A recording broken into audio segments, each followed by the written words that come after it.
Today we'll be talking about Conan on the NES. Conan?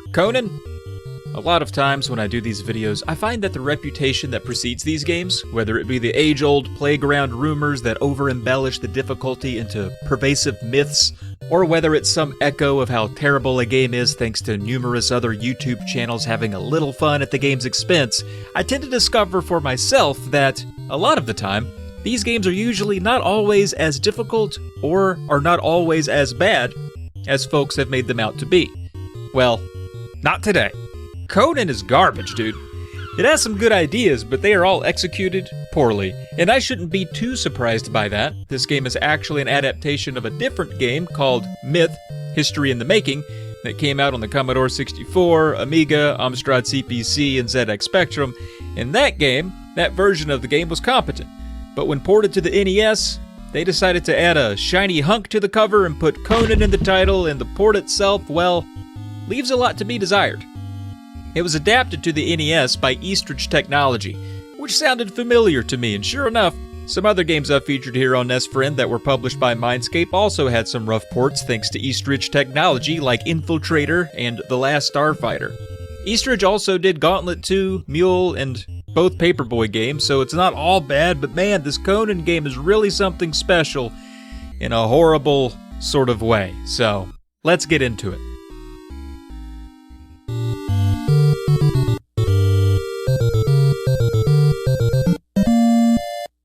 The first, most obvious flaw of Conan are the controls, and you better learn them fast because the game starts you on some floating platforms above a bed of hot lava while skeletons and demons pursue you relentlessly.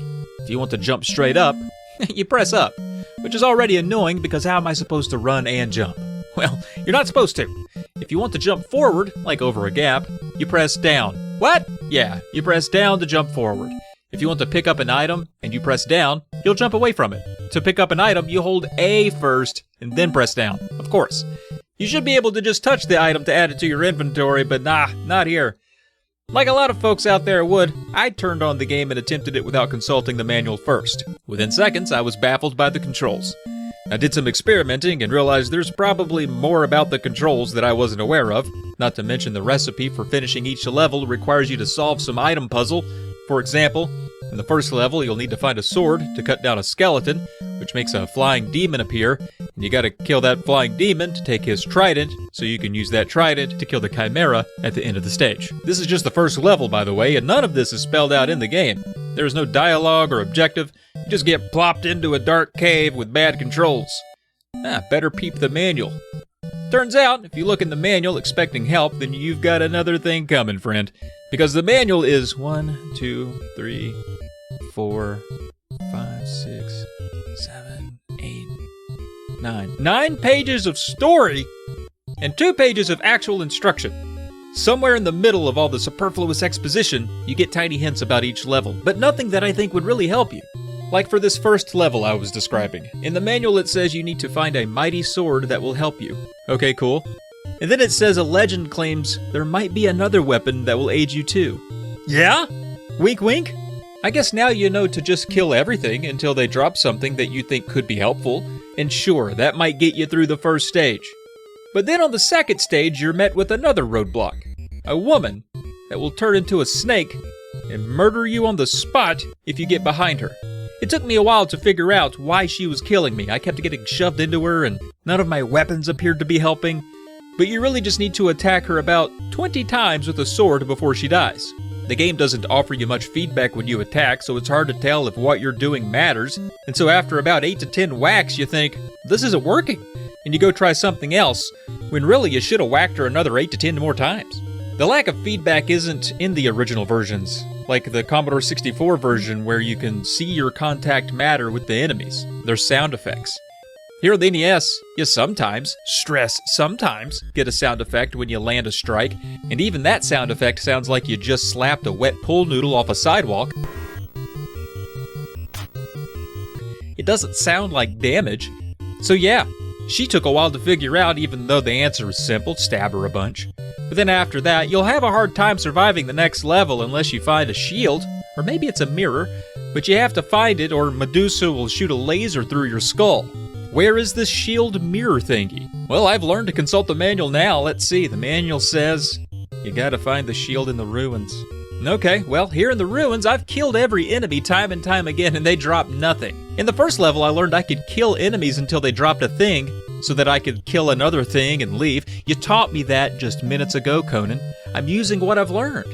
But here on stage 2, I can leave the level without the shield mirror thingy, and it's not until the next level when I learn that I need it. But the trick is, in this stage, before you exit, you need to attack this unassuming statue in the background. There are lots of unassuming objects in the background, and none look particularly important or interactable. Heck, most of the stages in this game don't even have a background. But you are supposed to whack this statue, how many times? A bunch. And you'll get no on-screen feedback that hitting it does anything. I did this a couple times, and I'm not clear on whether jumping to hit it was even necessary, or where exactly to hit it.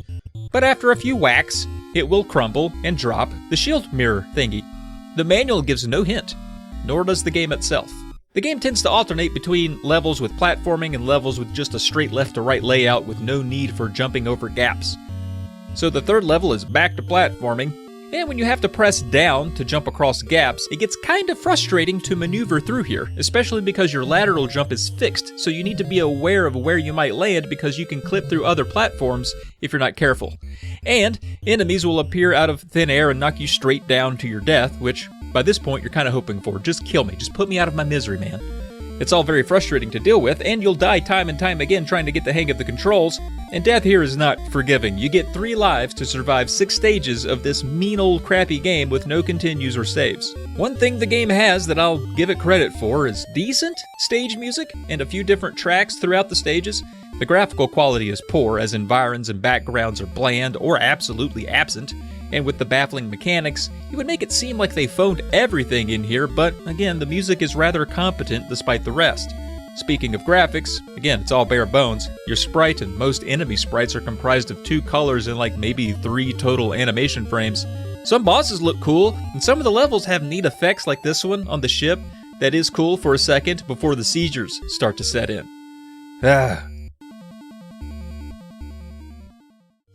There's really not much more to say about this one. It's intriguing in the way that all games touted as being terrible can be, but outside of those out there who have that morbid curiosity streak, it's best to stay as far away from this game as you can.